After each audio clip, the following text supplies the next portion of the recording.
Good afternoon, good evening, everybody. No matter where you are, no matter what time of day it is, thank you for coming to this wonderful session. I'm so excited to see Drew here.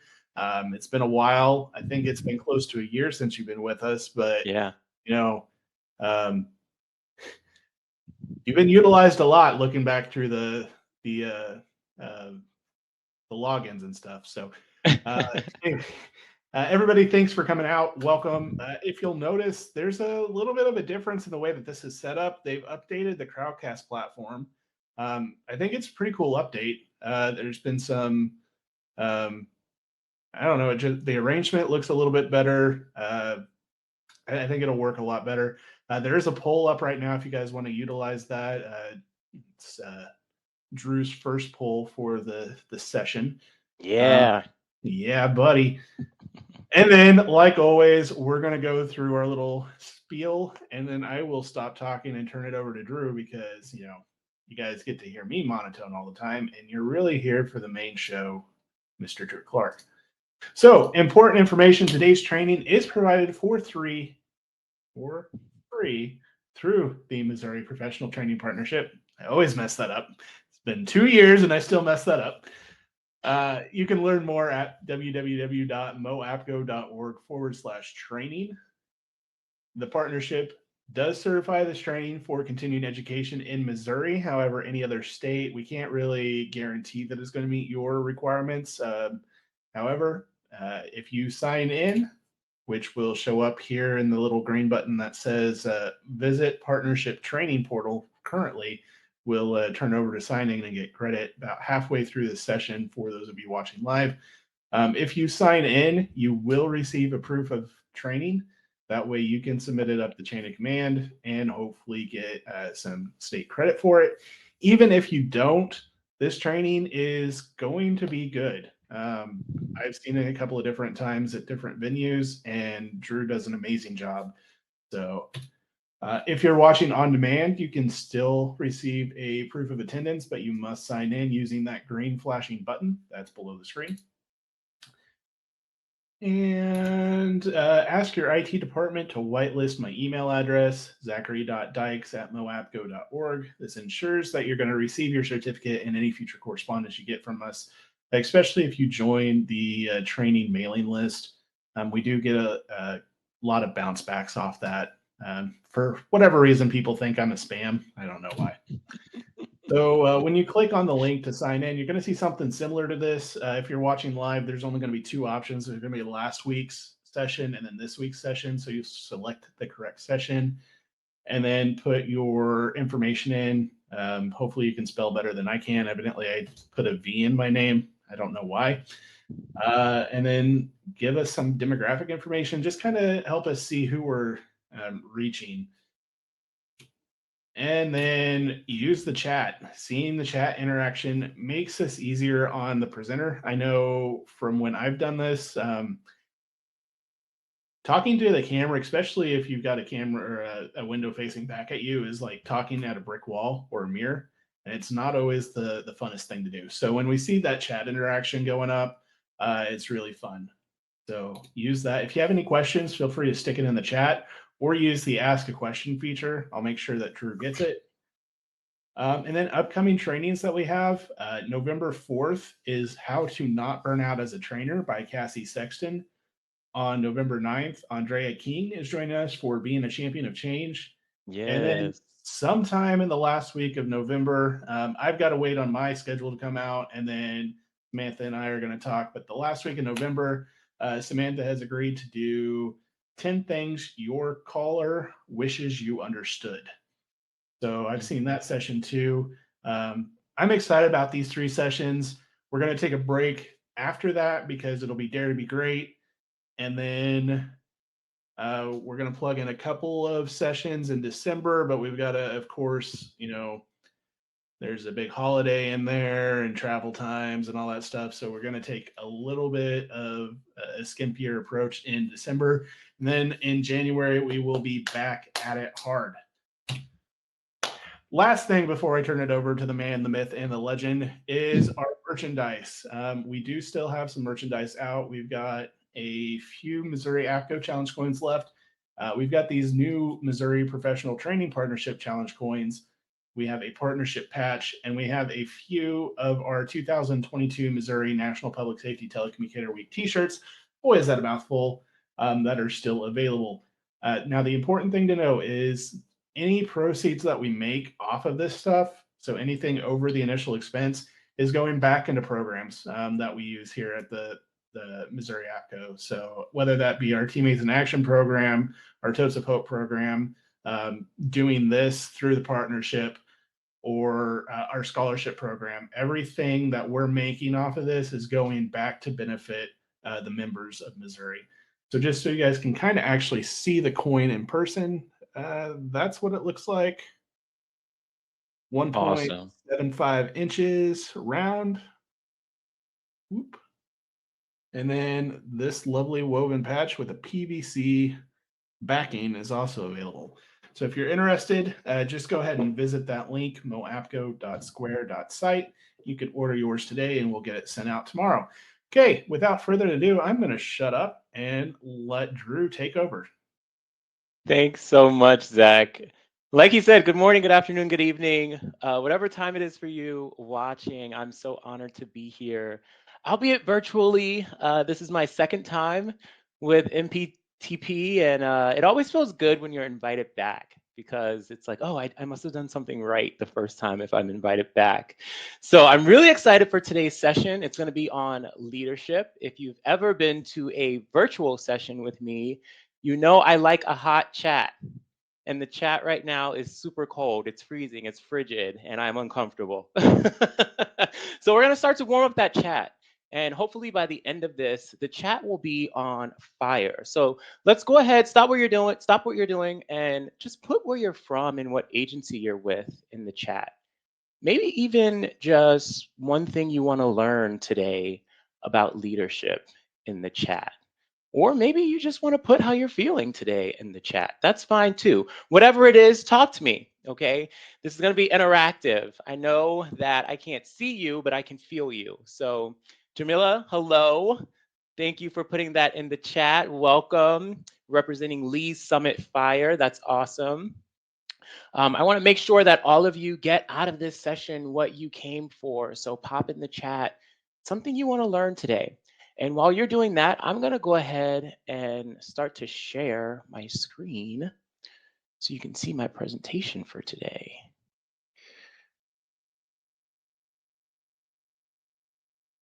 All right, I think that's it.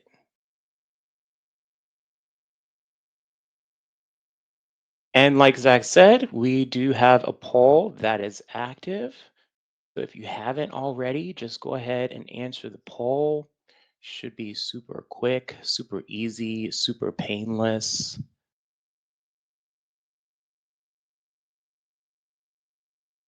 Yes, Randolph County. Hello, welcome. Awesome. I see you guys warming up that chat. Thank you, thank you, thank you. Tacoma Park in the house. Welcome, welcome. All right. Gotcha. Maryland, you're in my neck of the woods. I'm in Fairfax County. Welcome. All right. Like Zach said, there is a Q&A feature, so you don't have to wait till the end. I will leave some time at the end to kind of go over question and answer. But if you have a question or a comment that's burning inside of your heart that you just want to get out, pop it in the chat. I am monitoring, so I will get to it as we go along. But if I do miss it for any reason, go ahead and put it in the QA, and Zach will make sure that I get it. Barbara, thank you for being here. All right. Good, good, good. I want to thank you all for coming, okay? Because this is where leadership starts. Okay, right here, right now. It doesn't start behind a podium. It doesn't start in a corner office with a nice nameplate. It doesn't start with a huge social media following or a big title. It doesn't start with letters behind your last name. Leadership starts here in the classroom, okay? It starts in the trenches with your people. When you're putting out fires that no one says thank you for, it starts under the headset. When you're answering your calls with a smile in your voice. Leadership starts by taking a class when you're starting something new that you're not even sure you're qualified for. Leadership starts in the small moments of service when you think no one's watching. It starts at home. Okay. So if you're listening, put this in the chat. Leadership starts with me. Leadership starts with me. Okay. That's leadership truth number one. Leadership starts with me. And my role today is to introduce you to you. Okay. Yes, Zach, leadership starts with you. I don't want to talk about Mother Teresa. I don't want to talk about JFK, MLK, the Dalai Lama, Mandela, none of them. All of them are great people, but I want to introduce you to you today because leadership is personal. Yes, Jamila. Yes, Christy. Leadership starts with you. Okay, so just out of curiosity, how many of you are currently in a leadership role? If you're in a leadership role, I want you to put your role in the chat, okay? What role you play in your center. Go ahead and pop that into the chat. I want to get to know you a little bit more outside of just your name and where you're from. Tell me your role. Okay, and I'm looking at the poll. It looks like everyone said leadership is not about titles. Everyone said that that is false. Absolutely true. Leadership is not about titles. Good. Zach says occasional CTO. Jamila says lead trainer and lead communications specialist. Kissy says sergeant on the A shift rotation. Awesome, awesome, awesome. So I'm gonna, Barbara says emergency communications system administrator. Nice, thank you. So I'm gonna pick on you for a little bit, okay? And I picked on myself when I was making this and thinking about this, and I pick on everyone, so don't feel like I'm singling you out. But what did I tell you my role today was? My role today, I said, was to introduce you to you, right? I didn't say my role was to facilitate or facilitator. I didn't say my role was trainer. I didn't say my role was presenter, right? Because those are titles. So even though I know that all of you know that leadership is not about titles, when I ask you your role, you automatically give me your title, right? And that's not your fault. We have been conditioned to associate our leadership with our title subconsciously, even when we know consciously that it's not about titles. So let's try this again. I want you to put it in the chat. What is your role? A better way for me to ask you to get that information is what is it that you do that keeps your PSAP alive and running? What is it that you do to contribute to the health of your organization? What's your role? We have to get clear on our role in our centers, right? That's the first rule of leadership. Leadership is about you, and you have to start to know who you are and how you fit into the ecosystem of your ECC. Jamila says her role is to encourage her coworkers. What title says she should be encouraging her coworkers? It could be any of them, right? When you're showing up as a team player, I love that. I'm showing up as a team player. I'm encouraging my coworkers. Now I get a better sense of who Jamila is and what she does in her center outside of her title. And sometimes our title restricts us from doing the role that we know we are to do, right? Sometimes the title requires all of the admin responsibilities and moving parts, and we have to get back to our role. So always think about that when you enter your center. What role am I playing today? How am I contributing to the health and the survival of my organization? Okay. And then leadership truth number 2, leadership starts at home. That's my favorite truth. Leadership starts at home. So I want to talk to you a little bit about my upbringing and how I was raised. Okay, I have to give thanks to my mom, Lisa, and my dad, Andrew, for raising me. But I was raised in a very strict household with very strict unwritten rules. Can anyone relate? Okay. So I'm going to tell you the rules that I grew up with.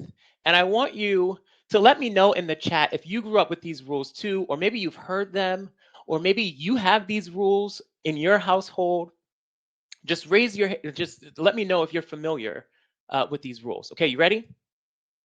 First rule, do as I say, not as I do. Second rule, don't speak unless spoken to. Third rule, when you pay the bills around here, then you can make some changes. Fourth rule, I'm not one of your little friends. And then my favorite rule was, this is going to hurt me a lot more than it's going to hurt you. Okay. A lot of you are saying you've heard of this before. I think Jamila said, "Oh, I use that one." Okay. So some of us have heard these. Some of us have grown up with these rules.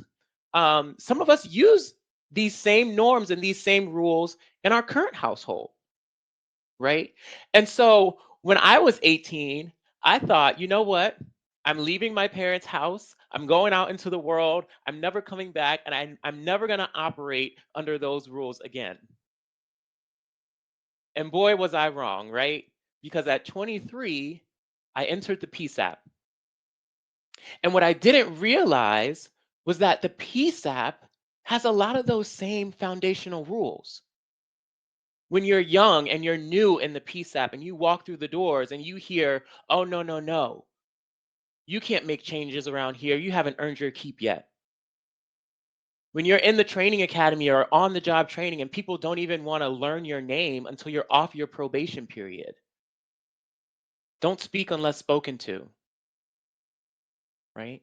Or when people tell you this is the way we've always done things, AKA when you pay the bills around here, then maybe you can make the changes. So there's a set of norms and a set of rules that we have been operating in, that our leadership has been operating in, that may have outlived their time. Okay? Leadership is generational. So when we talk about leadership being generational, we have to realize that we are setting the stage for the next generation. We're setting the culture for the next generation.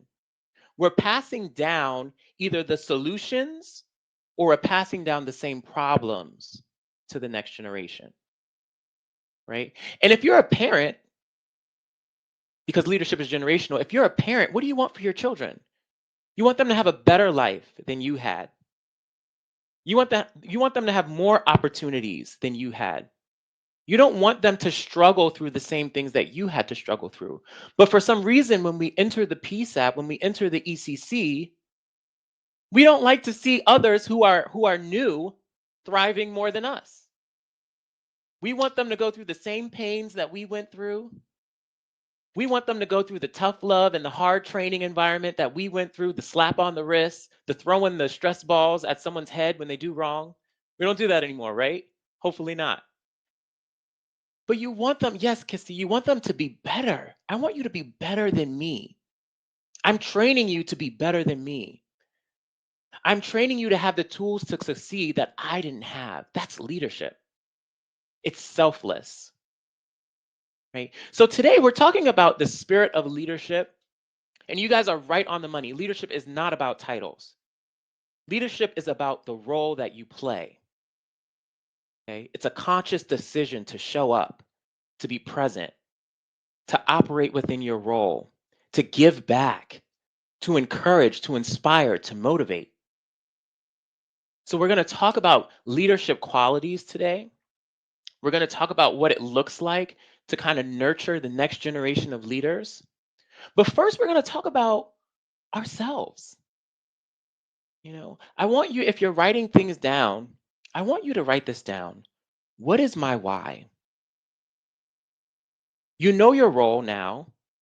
You've written it down, your role. What is your why? And I don't want you to think of your why as something static. Okay? I don't want you to set it and forget it.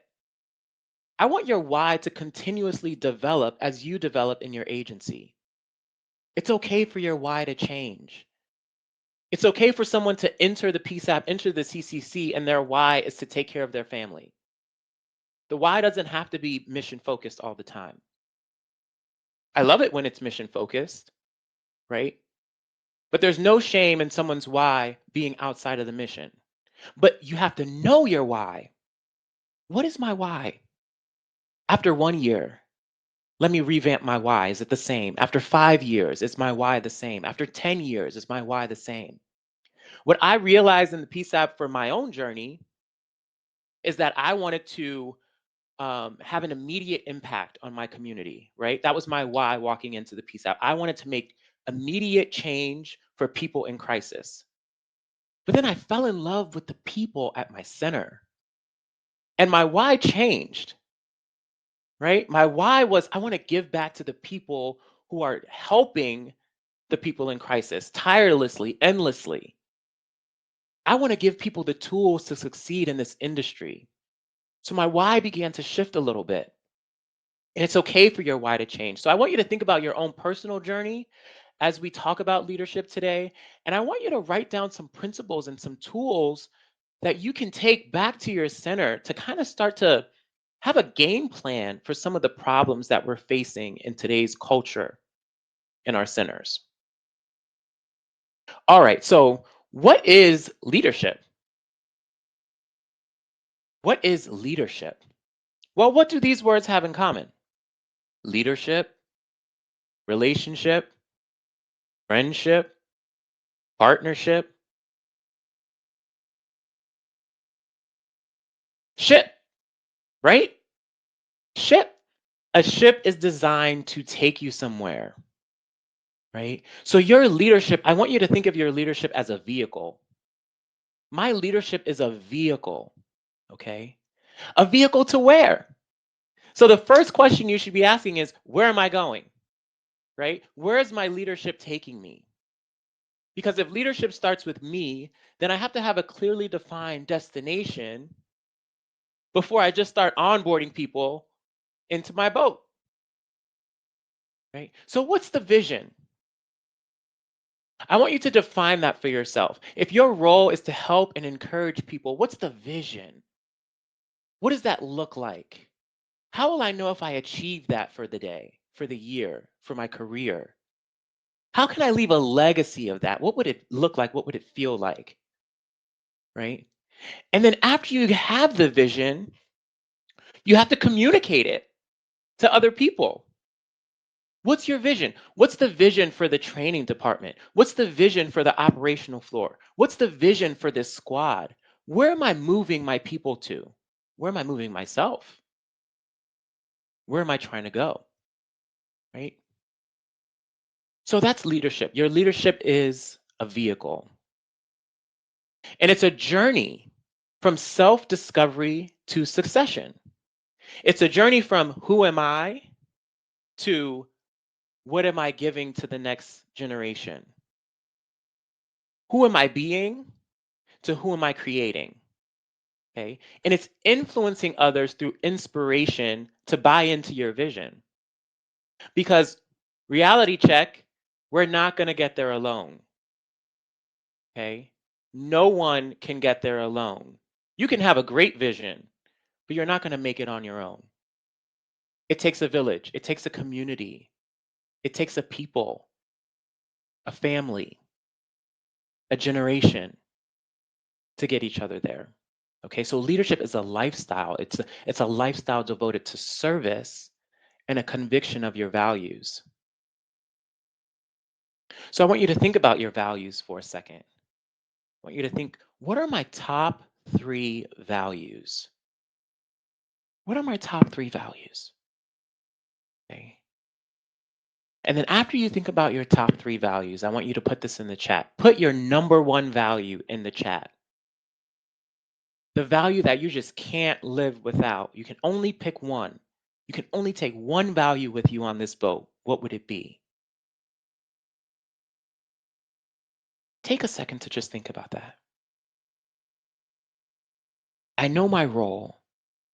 I know my why. What are my values?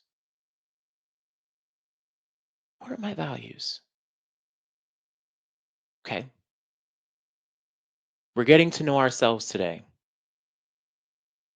Leadership is an inside out process, right? So I like to think of everyone as a seed. And inside that seed is a tree or a value, okay? Inside that seed is so much value. And the goal of leadership is to see the tree from the seed before it becomes a tree.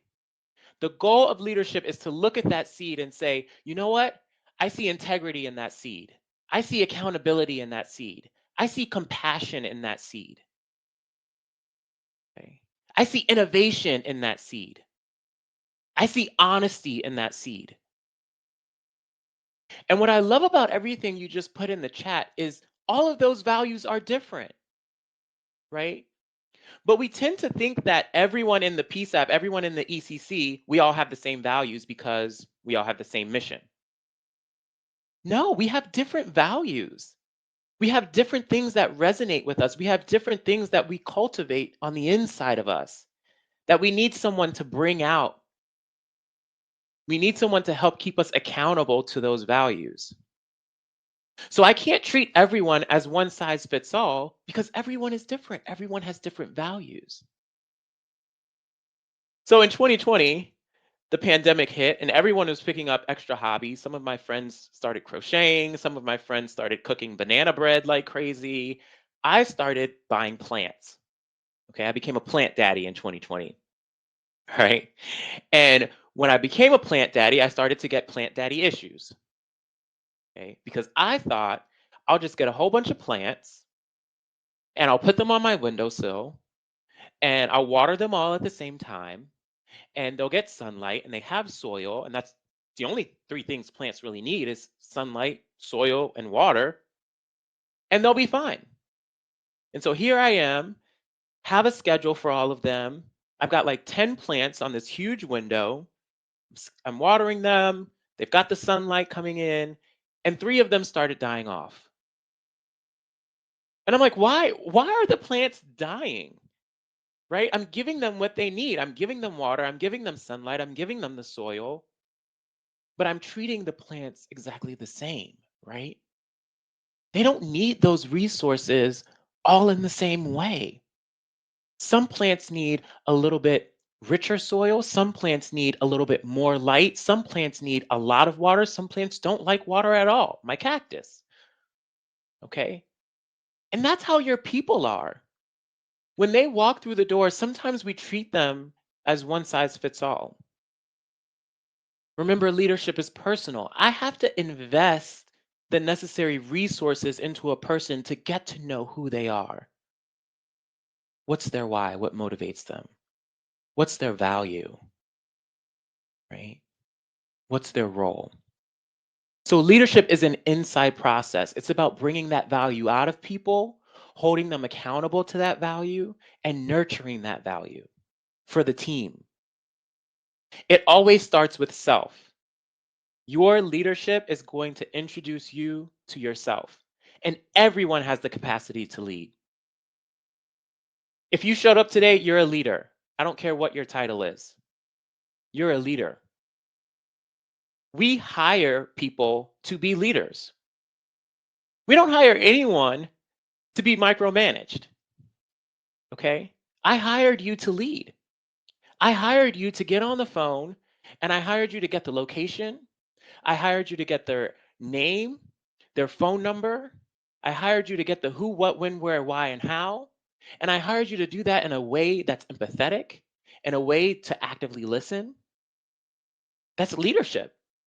That's frontline leadership, right? So there's no one in your organization who's not a leader. From the front line to the top, they should all be leaders. But how do we cultivate that leadership? How do we cultivate that value? How do we maintain and nurture it? So we're getting to know ourselves. So if you're taking notes, you've written down your why, you know your role, you have your value. I want you to think about what do you want your legacy to be? And I know Kissy said the value was a hard question, just to choose one. I know it's hard. We have a lot of values, right? There's a lot inside of us. But I want you to think about, what do I want my legacy to be? When I leave, what do I want that says Zach was here, Hal was here, Jamila was here, Barbara was here, Dru was here? What do I want to leave behind to advance my PSAP, to advance the industry? And it's so hard sometimes because sometimes the legacy that you're leaving, you've never got to enjoy, right? Leadership is generational, but sometimes the work that you put in, you will never see the benefits of. I'm so thankful for the people in American history that did the work that they never got to see the benefits of. Right? So I don't get upset when, new telecommunicators, new call takers are light years ahead of me, right? They're not using the same tax maps, the same street locator book that I had to use, the same resource. They're using completely next generation solutions. And I love that. Hal's leaving behind a legacy of high performance teams, people that are capable. That's awesome. Thank you for your leadership, Hal. Okay. So I want you to think about your value, and I want you to think about how you show up with that value. Okay. I'm Zachary. I am innovation. Okay. Barbara says she's leaving behind a solid work ethic as part of a team. Yes. Those people who are building manuals at your agency, they're building something that they never got to use themselves, right? That's a legacy that they're leaving behind. You are a leader, all of you. So I know I didn't introduce myself. I'm Dru, and I am love. That is my top value. Love. Love for my people, love for the industry, love for what I do, love for self. Everything I do, I feel like love just oozes out of me, right? And I remember growing up in the Peace app, they kind of felt like a lot of times they told me you can't lead with love here. That was the resounding sentiment. It was like, you cannot lead with love. People will walk all over you. They were like, you have to be hard on people. I'm like, I can be hard on people and still love people. That's my value, right? That's the value that I bring to the team. So you can't tell me that my value is not worth it just because it's not the value that's in the mission statement or the value that's in the vision or the value that you're used to cultivating, right? So I am Love. I did 8.5 years with Fairfax County's public safety communications. I was a call taker, dispatcher, police, and fire. Fire dispatch was my favorite. I was an EMD instructor, a CTO, a QA analyst for 2 years. And then my last 2 years, I was a supervisor. I recently made the switch to what Zach calls the dark side, to the private sector with Carbine. So we are a provider of next generation solutions to ECCs, and I am an avid member of APCO and NINA. I'm on the NINA 988 committee as well as the NINA specialty committee for diversity and inclusion. So that's kind of me in a nutshell, but all of that is fluff. What I want you to know is that I am a leader and I am love. That's my value. Okay. And I think sometimes we have to invest more in getting to know people for their value, getting to know people for who they are, what motivates them, what makes their eyes light up, right? So if you're getting to know yourself today, and I know that's hard, Zachary said, I'm asking a whole bunch of hard hitting questions. That's the point of leadership, right? That's the point of leadership, is to ask these questions on a blue sky day when I have time to think about them. So if you're following along, we've got a roadmap for ourselves. We're figuring ourselves out. Who am I? What are my top 3 values? What is my why? What is my role? What is my legacy? Okay. And if you want to be a leader, if you want to cultivate leadership in others, if you want to create other leaders, start there. Okay. And I remember coming into the Peace app, it was like I want to say it was like an orientation, right? And we do such a great job with um, kind of recruitment. You're going to be the first of the first responder. You're going to have so much pride in the work that you do. You're going to be saving lives on a daily basis. All of that is true. I love that. I have so much pride in what I did. But I think as leaders, we have to do a better job at creating the vision, the destination, right? So, yes, this is where we are, this is where you're going. But then we've got to do a little bit better at creating a plan for failure. Okay. So, what do I mean by that? What do I mean by that? Creating a plan for failure. This year I have been on planes nonstop. Okay. I have been on more planes in the time span of the past 10 months than I have my entire life. And so when I'm on the plane, right, before takeoff, what do? They give you a failure plan. They start telling you where the exits are. They ask you if you're sitting in one of the exit rows, do you give your consent to open the doors for others if the plane goes down, right? They start to tell you what happens with the oxygen mask when they fall down, put the oxygen mask on you, breathe normally. They tell you where the flotation devices are. They're preparing you for failure. Okay. And we don't do a great job at that in our industry because we teach perfection. You have to be perfect. You have to get the location right all the time. You have to hit the basics right all the time. Well, what happens when that doesn't occur? Have I prepared you to bounce back? So I remember being an academy instructor, we used to teach for failure. And you all probably are very familiar with this. It's called CAD downtime. Okay.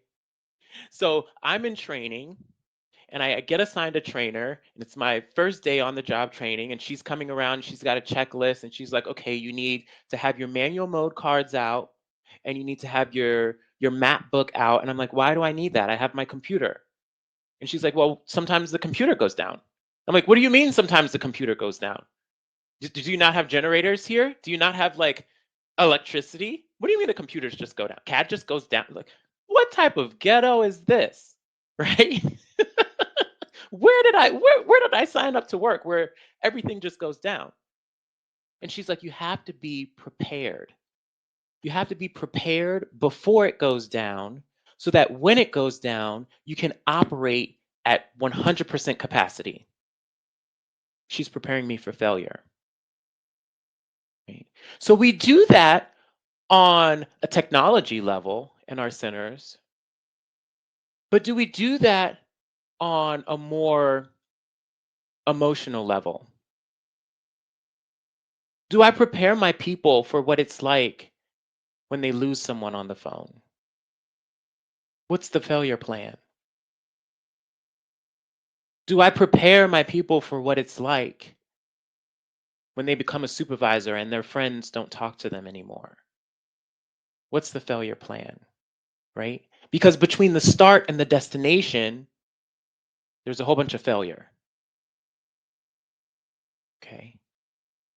That's how success works. You fail until you succeed, right? And so we have to do a better job at helping people imagine, how do I get there? How do I get to by getting through the obstacles? Okay. All right. So if you're with me, this is a fun little exercise. I want you to take your cell phone out, scan this QR code. Let me make sure it's actually working because we all know how technology is. Let me scan this myself. Yeah, I think it's working. I want you to input, what are the qualities of a good leader? Tell me, what are the qualities of a good leader? When you think about a good leader, maybe yourself, maybe someone that you know, maybe someone personally from your life, someone who's helped develop you.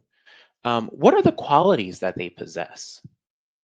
I know for me, I would say a good leader is accountable. A good leader is consistent.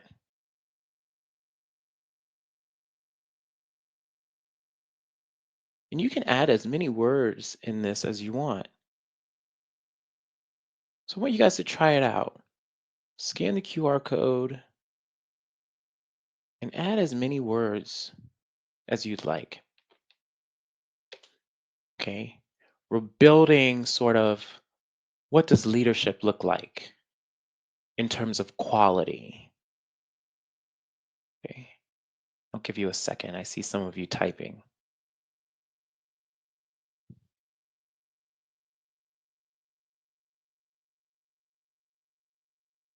Jamila says a leader is a good follower. Absolutely. Right? You have to know the basics before you lead, right? And that goes for self.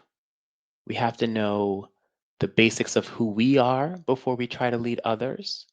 And then you have to do the little things right. Showing up to work on time, showing up in uniform, right? I remember being a supervisor and people would always ask, why does the uniform matter? No one sees us. It's discipline.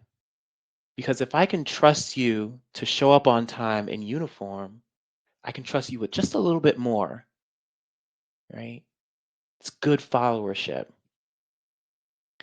All right, let's take a look at this cloud. This is looking good. We've got compassionate, accountable. We're some of the top two, compassionate and accountable. I love that.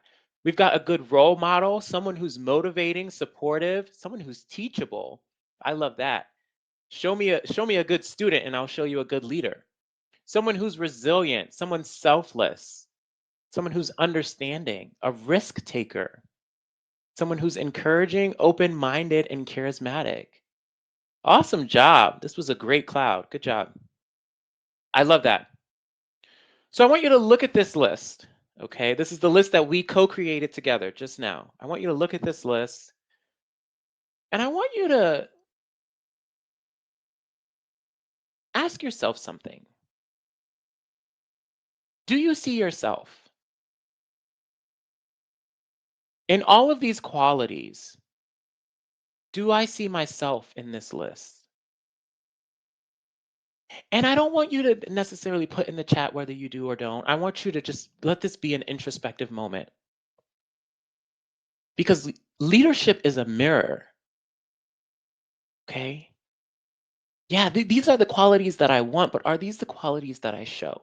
So I want you to pick one thing from this list that you will commit to working on because none of us are perfect. Okay. One thing from this list that you'll commit to working on that maybe I don't hit the mark 100% on this quality, but I want to work on it. Okay. Maybe I don't hit the mark on being charismatic all the time, but I want to work on it. Maybe I don't hit the mark on being selfless all the time, but I want to work on it. So write that down in your notes. I'm making a commitment to be more, insert the blank, insert the quality. Awesome job. I love that. So we're going to talk about some other leadership qualities, okay? We're going to talk about leadership mentality. Everything starts in your mind. So you have to treat yourself as if you're already there, okay? And that's why I always talk to you about vision in the beginning, right? What's your vision? What does it look like? Where are you going? So if I want to be more selfless, what does being selfless look like? Right? What would it look like if I had a day where I was selfless? Treat yourself as if you're already there, even if you're working on it. Get it in your head. I'm there. I'm selfless. We cannot live beyond our thoughts. And that's why imagination is so powerful, because imagination is an opportunity to create something that is not there, right? It's self actualization. You're becoming more than what you already are. So leadership is all about mentality. Your ability to lead is determined by your attitude, which is produced by your self-image. So if I want to be more charismatic, okay, I have to see myself as charismatic. If I want to be more of an active listener, I have to see myself as an active listener, right? Instead of seeing that quality being outside of my control. I was talking to Zach before this, just sharing a moment we had. And I told him, I said, I'm doing really well in certain areas, and there are certain areas that I'm not doing so well in. And I want to get better at those, right? And so we have to be honest that there's room for improvement. There's always room for improvement in our leadership. And I can improve my self image. I can improve my attitude by improving my self image. If I walk around the comm center and everyone has their legs up and their hands behind their head, do you think that posture is communicating to the caller? Absolutely. Versus if they're sitting up and they're engaged, that posture also communicates to the caller, right? Who we think we are creates our attitude. Your thoughts create your beliefs create your convictions create your attitude creates your perceptions, and your perceptions create your behavior. So when someone is not behaving well, a lot of times it's because of all the other things before behavior, right? It's because of their perception, it's because of their attitude, because of their conviction, their beliefs, their thoughts. There's a lot between thoughts and behavior. So we have to do digging when we're talking to people, when we're coaching and we're mentoring people. What is the root cause of the behavior that I'm seeing? Is it a perception issue? Maybe I need to bring them up with me so that they can have a broader perception. Is it an attitude issue? Maybe I need to feed into their self image so that I can create a different attitude from this person. Or is it a convictions issue, right? I think for me as a supervisor in the comm center, COVID revealed a lot of convictions that I didn't know were in the comm center. Okay. And so when I'm talking to people, you got to tap into all of that stuff before behavior. Instead of just trying to attack the behavior, sit with them. Why did you do this? What do you believe about this situation and about yourself that makes you behave this way? Okay? Leadership is about attitude. Your attitude is a reflection of your leadership, but your people's attitude is also a reflection of your leadership. How do you show up? How do you show up? When you walk into the room, does your value that you put into the chat walk in with you?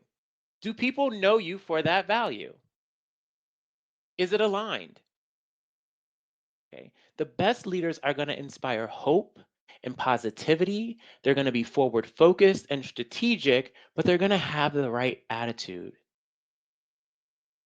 I've had managers, supervisors, directors, when they walk in the room, everyone's head goes down, right? They don't want to make eye contact because if you make eye contact, you're in danger. Okay. No news is good news when they walk in, right? That's not the type of leader you want to be. You want to be the type of leader where people feel comfortable coming to you and telling you when they have a problem. People feel comfortable confiding in you. Okay. Your attitude is a reflection of your leadership, and their attitude is a reflection of your leadership. And I'm going to give you a very hard pill to swallow. Okay. Your current situations sometimes are a reflection of your leadership. I do a lot of these sessions, and I always ask people what the workplace culture is like in 911. And everyone always says toxic. Everyone. No one says, "Oh, my center is so healthy." Oh, at my center, it's so healthy. Everyone gets along. No one says that, right? Everyone always says it's toxic. And so my question to them is always, well, what is your leadership doing? Your personal leadership. You. Remember, you are a leader. Your environment is a reflection of you. Every time you step into the room, every time you walk through the doors, you should be improving the culture because you've shown up with your value, because you've shown up with your why, because you've shown up operating in your role. You've shown up with the right attitude and mentality.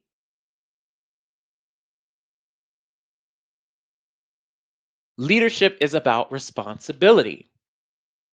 My response is my responsibility. Okay. So if I'm not responding to what's in front of me, to what's around me, if I'm not owning it, then that's also a response. That's complacency, right? So for leadership, all hands are needed. We need all hands on deck. If you have the ability to respond to something, then you have responsibility. Own it, open it.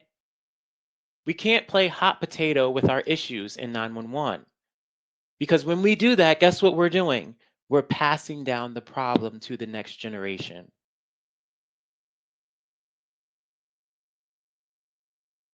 So we're taking ownership. We're going to develop a plan to win and we're going to get strategic. Okay? We're going to admit our mistakes and our failures and we're going to redirect. And we're going to have a failure plan in the beginning. This is where I am. This is where I want to go. And this is where things might go wrong. And I'm going to plan for when things go wrong. Okay? Now, when others do wrong, examine your actions first. Have I coached them? Have I mentored them?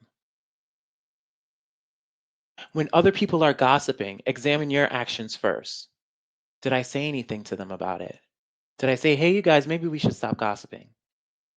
Or did I say, tell me more? Who said that? When was this? What shift? Yeah, they always talk about that on day shift. Right? Examine your actions first. What are you bringing to the culture? And then stay loyal to the team. Someone said one of their legacies is to create efficient teams, right? Stay loyal to the team and the mission and not just individuals. Because yes, we do have star performers. We do have people who are just light years ahead of the others. But again, even that star performer cannot carry the mission alone, right? We have to bring others with us. It's a team effort.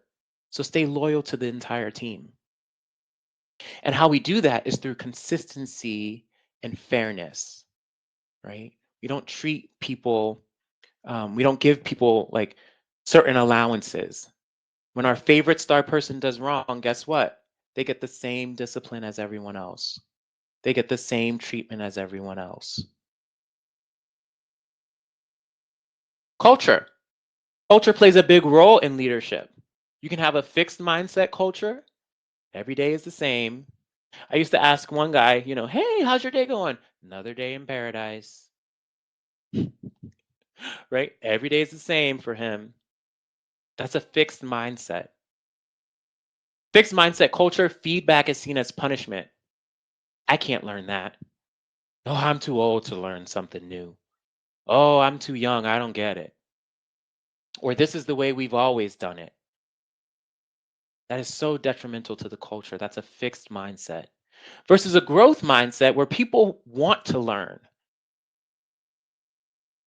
right? You get a new CAD, you get a new phone system, technology changes. People want to break it apart and learn the ins and outs. You get a new center, growth mindset. People are seeking opportunities. Feedback is seen as a tool and not as punishment. And in a growth mindset, you feel like things can change, right? Do people at your center feel like whatever mess they're in can change? And if they don't feel that way, then we've got some work to do, right? We've got to cultivate more value. Hierarchy plays a huge role in leadership.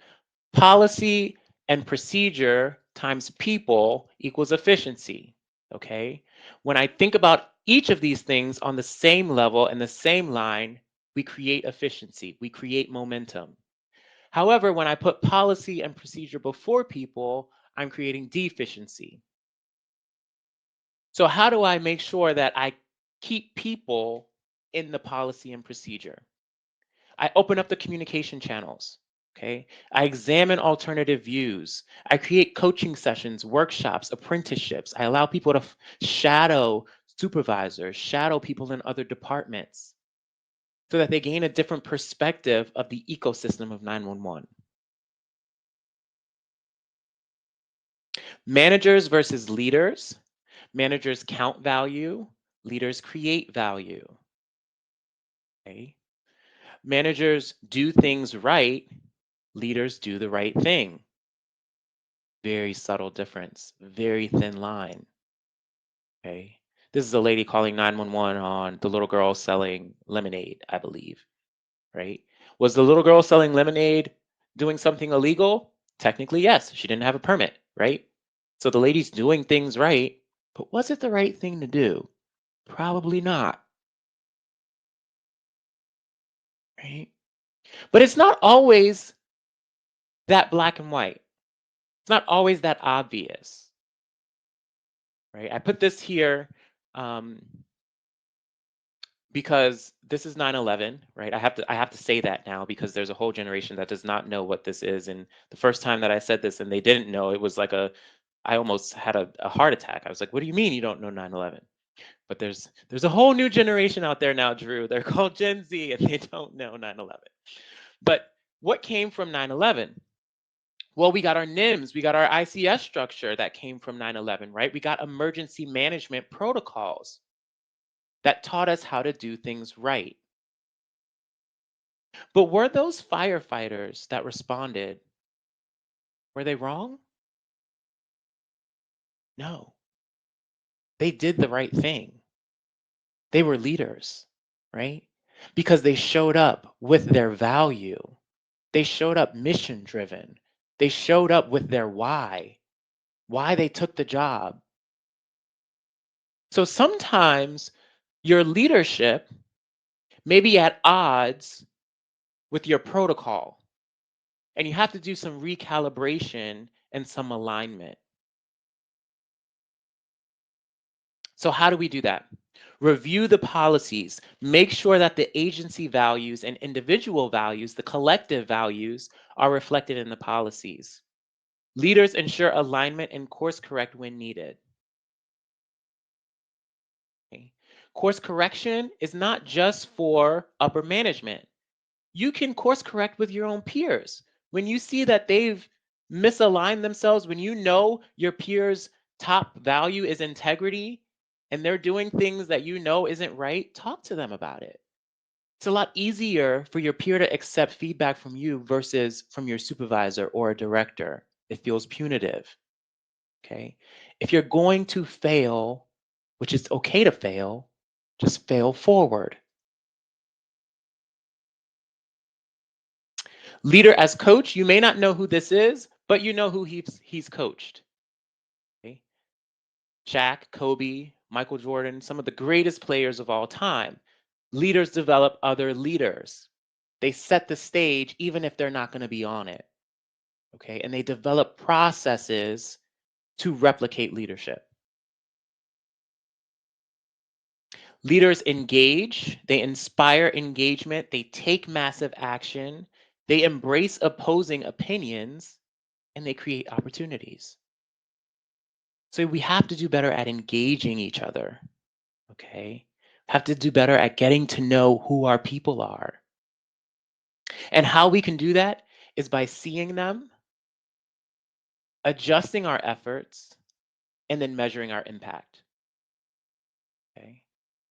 Seeing them, adjusting our efforts based on what they're showing us, and then measuring the impact. That's the SAM model. And then we need to equip our leaders, evaluate, qualify, unite with them, invest in them, and provide resources for them. Okay, the only time we are engaging our people, if the only time is when they have a performance eval, it's too late. We should be equipping them year round, weekly, every tour, every month. And then succession planning. How tightly are you holding on to your position? I want you to, we're at the end of the presentation. I want you to just take a moment and I want you to think of someone at your center that you think is an emerging leader. One person who stands out in your mind. They don't have to be young. They don't have to be old. They don't have to be tenured. They don't have to be new. They just have to be an emerging leader, someone that shows great value. And I want you to think, how can you pour into that person? How can you mentor and coach? How can you equip, train, and invest in them? Because our people are our insurance policy.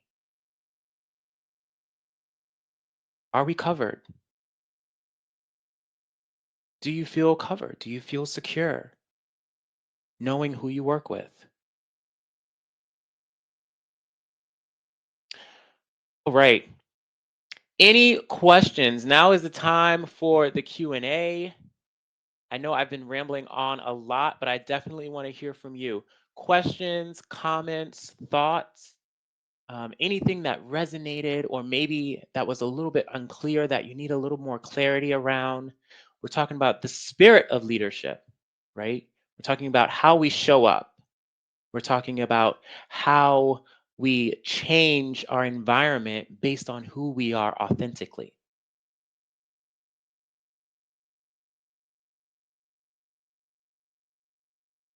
On just a slight delay, so we'll give it just a few extra seconds. Absolutely.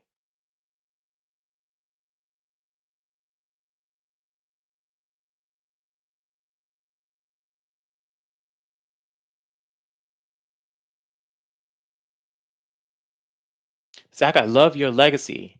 Making new hires understand they're appreciated and that their voice is heard. Ugh, Still trying to figure out how to do that, though. it's a process, right? It is. That it is.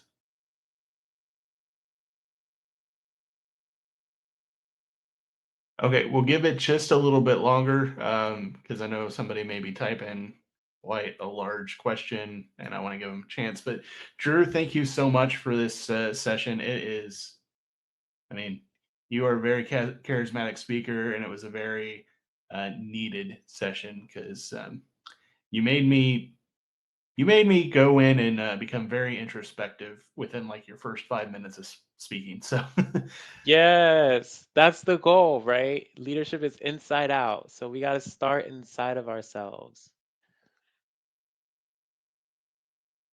uh, Christy just sent you something. While you're reading over that, I just want to remind everybody, please click the little green button that's floating below the video screen. That way you can get your training hours in. And we're still open for a few more seconds if you have a question or comment. There we go. Thank you, guys. Thank you so much. I really appreciate that. You are the reason for why I do what I do. So um, your feedback means a lot to me. And just a shameless plug, there is a call for papers open for NINA, the NINA conference for 2023. So if you're interested in sharing your industry knowledge, um, I want you to apply for a call for papers. Okay, remember, leadership is action. It's putting in the submission, even if you don't necessarily know if you'll get it. So if you need any support around that, I have a lot of content that I've created. I can kind of guide you through the process of how to create a course, because I know that a lot of you have a wealth of knowledge, and I would love to hear your story and see you kind of impacting others. through your experience? That's a good point. The APCO side, they've also got a call for papers open for APCO 2023 in Nashville. And then our Missouri conference has a call for papers that are open as well for the spring conference in Osage Beach. Yes, So, lots of opportunities. yes, lots of opportunities. So, okay, well, if there's nothing else, we're going to go ahead and end the session. But Drew, thank you so much for taking time out of your day, especially the end of your day, going about an hour past probably dinner time. Thank you so much for coming to Missouri virtually and helping future leaders and current leaders become, a little bit better, a little bit more. More knowledgeable, more inspired, all those keywords. Thank you so much. So, Thank you. I appreciate it. This is the best way to end the day. and for everybody else watching, we will be back next week with another session. Remember that this session is recorded so you can share it with your coworkers, supervisors, peers across your state, whatever you want to do. And we will see you guys a little bit later. Bye.